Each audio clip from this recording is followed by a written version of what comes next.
everyone. My name is Nikki Aranado, and welcome to the Mailroom.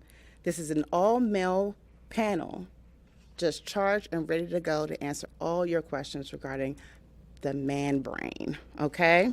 So what we're going to do first is I'll let the panelists introduce themselves, all right? And then we'll get into a little bit about me and then what you can expect from today's episode.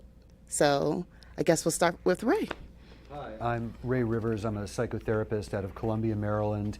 I work with individuals, and I've also created a relationship rescue program for couples, which is very powerful. Hello everyone, my name is Dr. Dan. I have a doctorate degree in organizational leadership and communication with a minor in quantum physics. I know there's no relation there. And I'm a therapist, practicing therapist. I deal with marital counseling. I do bipolar. I do people with a lot of mental issues, and I'm here to help them all the way. So I'm very, very glad to be here today, and I hope that we'll be able to provide you with all the information you need to be able to be successful in dating. Hi, my name is Donald Barnett. I'm a relationship expert and marriage advocate. My wife and I recently appeared on Black Love Docs on the OWN network, basically talking about our marriage. We've been married 19 years. Many of you may know my wife as the Real Wife Coach, Tanya Barnett. So together, we help marriages, get past like the sticking points, and individually she helps women married and single prepare to be wives or wives who are struggling in marriage. Hi there, my name is William Batts. I'm a therapist in the Baltimore area. I do individual, family, and group therapy. I'm also the co-host of On the Couch Radio, which is a platform in which we seek to end the stigma related to mental health. We believe that no topic is taboo, and we seek to do that through education, through awareness, and through candid conversation. All right, thank you. So you guys heard, we have a very powerful panel here, so I'm excited about the discussion. A little bit about myself. Again, I'm Nikki Aranado. I'm CEO and founder of Prepare to Be Pursued, which is a dating preparation program for single women who are professional and also just busy, right? But I provide a program specifically designed for them to either improve their dating life or to re-enter the dating world, the wonderful world of dating, right? So I'm excited to have this opportunity. I've been doing this type of work for a long time, doing panel discussions and facilitating conversations around relationships. So this is really just a joy. So it's a pleasure to work with you gentlemen. Thank you for participating. So what we're gonna do, we're gonna jump right up in this, ladies. So I hope you're ready. All right, so let's talk a little bit about what you can expect from the episode. I'll be asking the panel some carefully crafted questions. Spent a lot of time talking to them, getting a feel for what their specialties are, where they feel most excited about. So it's going to be a great dialogue. And these questions are based on my experience working with single ladies, all right? So these are going to be hopefully very beneficial to the ladies in the room and those watching. All righty? So jumping right in. The first question is, and actually my daughter, Nikki, helped me craft this question. She was curious to know, what made you interested, I'll say, in the love industry? Like, why is this attractive to you all? Like, why does this excite you? You want to go? Oh, Go sure. ahead. Well, why not? Because I inhaled first. Well, Yes. I just want to say that as far as this show that we're doing, I work with a lot of couples, and this is a show for singles. And when I was preparing for it, I realized that in my earlier dating life, I'm 50 now, I was literally every kind of man that you've probably ever been out with. I was super insecure, or I was way overconfident, and everything in between. Basically, right now I've been with my wife now for over 20 years, and there's nothing that we haven't faced together. And what gives me the authority to help people with relationships is my own personal growth and becoming the man that I want to be, and helping men and women become the people that they want to be. The process of self-discovery, I think, follows a certain common trajectory. I think that all of us have probably experienced as you become increasingly comfortable with who you are and really start to know yourself and get past the pictures and the other voices that you've taken on from your childhood and from your culture and from your profession, and you really start to know yourself very deeply and what truly fulfills you, and then have the confidence to try to connect with somebody else through that shared sensibility. And so that's what I like to help people really discover, what makes them happy instead of what they think is supposed to make them happy. Well, based on recent statistic, it is said that in the US there's around 89 million singles.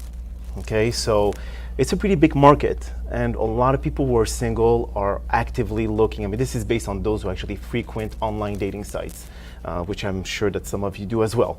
But because of that, I felt that there's a need. There's a need where we, all four of us, and among many other therapists out there, to be able to help singles and give them the right tools on not to be too weird when they go dating. Okay, and this is a very, very big and common problem. So we give them the right knowledge, the right tools, so they do not cross boundaries, so the other person is not scared away and they run on the other direction. So this is one of the main reasons why I decided to go into this field. I decided to get into the relationship space and help people with their marriages and men individually because, as I indicated earlier before, I've been married 19 years now, just celebrated 19 years this past June.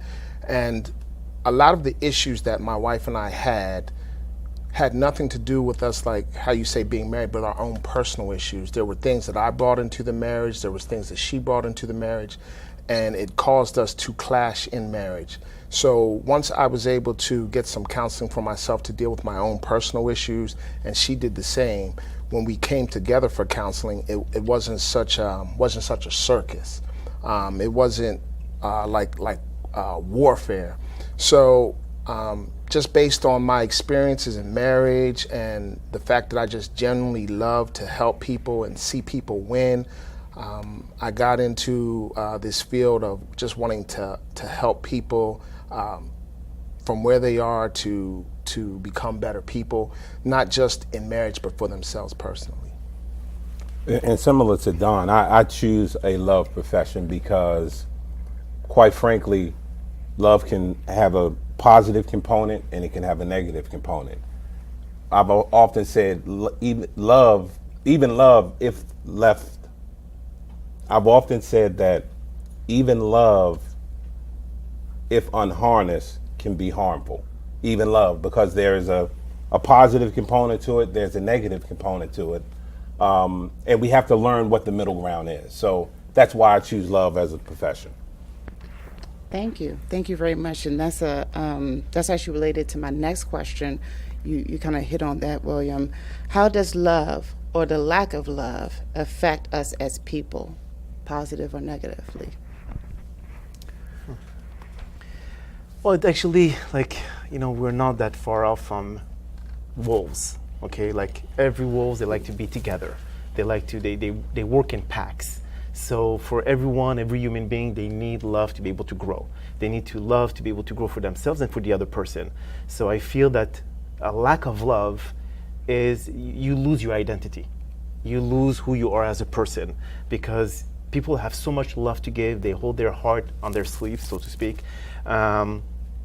And because of that, they're being taken advantage of. So you have to know where and how much love you need to give to the other person. That has to be a good balance, because a lack of balance is like the universe. If something is not aligned properly, it's a disaster. Love is our true nature, but we often substitute other things for love, like we connect over pictures that we have, like a good job or money or people that look a certain way or a certain kind of social status. And these are really substitutes for our true nature. When you're dating, you're really just longing to connect your heart with the heart of somebody else. And this is such a powerful drive, but we don't know if we are allowed to truly be ourselves and to be that open and vulnerable, because what are we afraid of? We're afraid of getting rejected.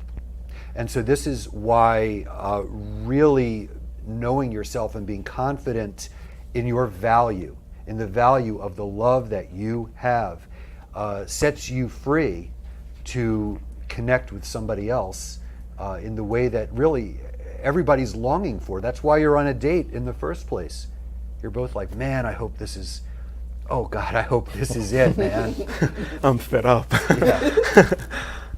That's interesting. Anyone else want to chime in on Well, that? I think love is so critical because, once again, it's really the foundation of everything. One of the things I try to do is I try to live in love. So if we remove that from the context of romantic love, just in my day-to-day operations, I try to live in love because you never know how that love, show of kindness, whatever it might be, might impact someone's day. So it's a basic human need. We all want it.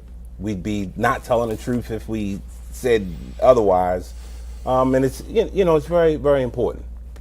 Well, I think to piggyback off of what all these gentlemen said, I think love is, very important. But also, too, I would like to look at love from the point of loving yourself.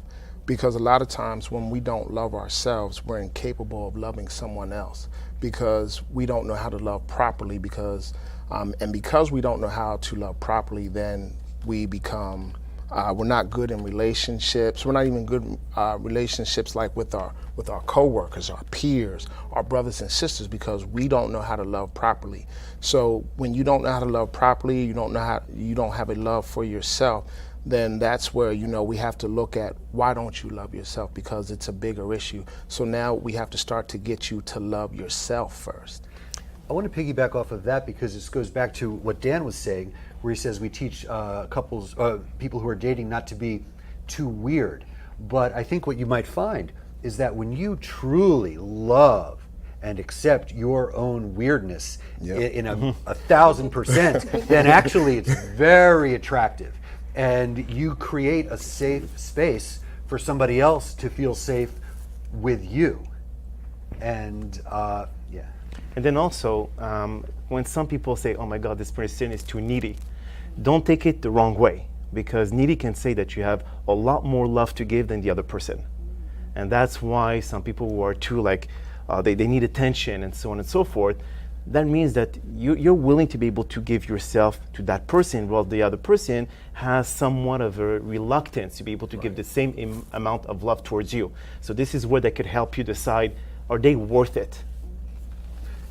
But even if they don't know if they are, even if they're on the fence about giving you their love, whether they want to choose you or not, they still want you to think they are awesome.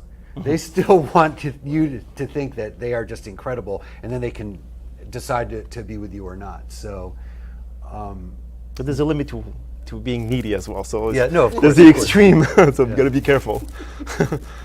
I love this discussion. This is we're going to touch on that a little bit too, how to assess better and questions around that. All right, so the next question for you guys is, all right, this is kind of related to what I've heard so far. Some key characteristics of women who men see as trustworthy, vulnerable, or capable of vulnerability. Well, So, you want me to? Okay. So, from a male's perspective, right, when dating, right, or when you're interacting with men in your work who are actively dating, or back when you were single and dating, what are some key characteristics of the women, right, that will make a man say, she seems to be capable of being vulnerable. She seems to be trustworthy and, a loyal person. What are some of those characteristics? Nurturing. I mean, it's a good key factor to be able to know if this person will be sensitive to your needs. Someone who is actually understands, even though I'm French, my wife is not, so she will understand my language. But as long as being, presenting a good behavior, a good, honest, trusting conversation with them, and conversation is key. So communication specifically. again, being very, very comfortable with themselves, because then if they really are comfortable with themselves and they're choosing you, it's stable, you can trust it. Instead of if they're insecure, then they might, their embrace of you might prove to be fickle. And be yourself, that's the key. If you're crazy, be crazy with the person. See, Right. so there's no there's no boundaries at this point, especially if you are in a long-term relationship or marriage or engaged. just be yourself. If they cannot accept it, then there's a problem already. And you know, a woman that is down to earth, it speaks volumes. And to piggyback on what Dr. Dan was saying, I just wanted to kind of add a caveat to that. We definitely like a woman that is nurturing, not necessarily maternal like our mother, but we do count on that maternal component. But again, it's a balance. You know, it's your guy, not your son. So it is a balance.